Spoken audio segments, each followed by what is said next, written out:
Hello friends, இன்றைக்கி ஒரு தமிழ் வாக்கியத்தை கொடுத்து அதை எப்படி இங்கிலீஷில் எழுதலாம் அப்படின்னு பார்க்குறோம். அந்த வகையில் இன்றைக்கி ஒரு எக்ஸாம்பிள் கொடுத்துருக்குறோம் பாருங்கள். சுற்றுலா பயணிகள் பூங்காவில் நிறைய பூக்கள் இருப்பதை ரசிக்கிறார்கள்.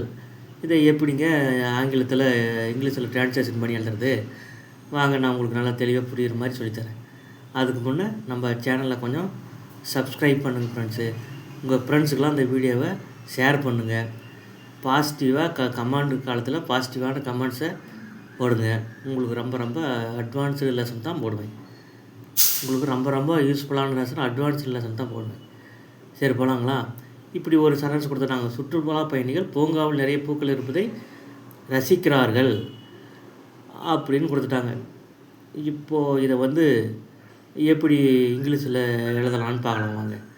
இதில் சப்ஜெக்ட் இது எப்படி முதல்ல வெர்பை கண்டுபிடிக்கணும். வெர்பை எப்படி கண்டுபிடிப்பீங்க? தமிழ் வாக்கியத்தில் கடைசியில் இருக்கிற வார்த்தை தான் வெர்பு. இங்கே கடைசியில் இருக்கிற வார்த்தை என்னதுங்க? ரசிக்கிறார்கள், ரசித்தல், அதுதான் வெர்பு. அதுக்கு அந்த வெர்பை பார்த்து யார் அல்லது எது அப்படின்ட்டு 2 கேள்வி கேட்கணும். யார் ரசிக்கிறார்கள்? சுற்றுலா பயணிகள். சுற்றுலா பயணிகளுக்கு என்ன இங்கிலீஷில்? த டூரிஸ்ட். சுற்றுலா பயணிகளுக்கு இங்கிலீஷில் என்னதுங்க? டூரிஸ்ட். சப்ஜெக்டு வெர்பை பார்த்து யார் அல்லது எதுன்னு கேள்வி கேட்டோம். அதுக்கு வந்த பதிலை சப்ஜெக்டாக போட்டுக்கிறோம். ரசிக்கிறார்கள் என்ன tense friends? Simple present tense. Enjoy. ரசித்தலுக்கு V1 வெர்பு என்ஜாய். அப்போ டூரிஸ்ட் என்ஜாய்ன்னு போட்டோம்.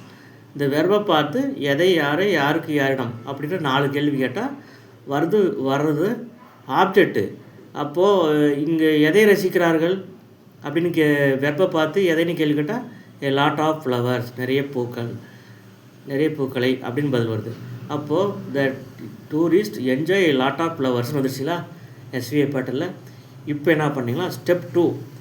இந்த ஏ லாட் ஆஃப் ஃப்ளவர்ஸ்ன்றது ஒரு நவுனுங்க. இந்த நவுனை பார்த்து எந்த ஃப்ளவர்ஸ் எந்தென்ன கேள்வி கேட்டிங்கன்னா அதுக்கு பதிலாக வர்றது அட்ஜெக்டிவல் ஃப்ரேஸ். அப்போது எந்த ஃப்ளவர்ஸ்?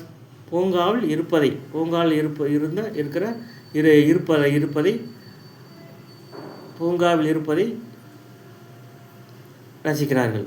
அப்போ பூங்காவில் இருப்பதைன்றது என்ற இதை ஒரு ஃப்ரேஸ் எந்த நவனை பற்றி சொல்ல வருதுங்க? ஏ லாட் ஆஃப் ஃப்ளவர்ஸ் அப்படின்ற நவனுக்கு கூடுதல் விளக்கம் கொடுக்குற வகையில் வருது.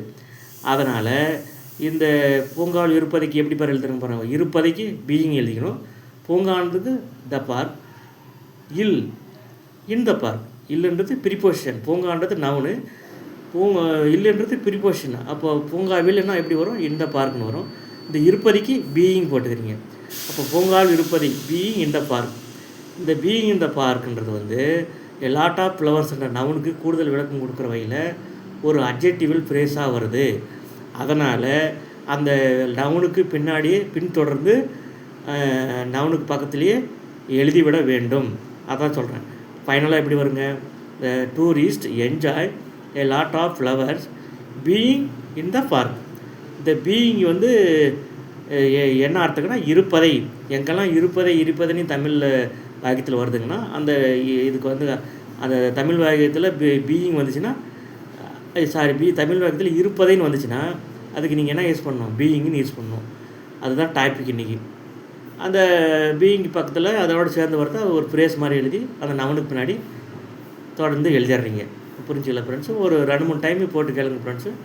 உங்களுக்கு ரொம்ப யூஸ்ஃபுல்லாக இருக்கும். தமிழ் வாக்கியத்தை எப்படி ஆங்கிலத்தில் எழுதுறதுன்னு நீங்கள் கற்றுக்கிட்டீங்க.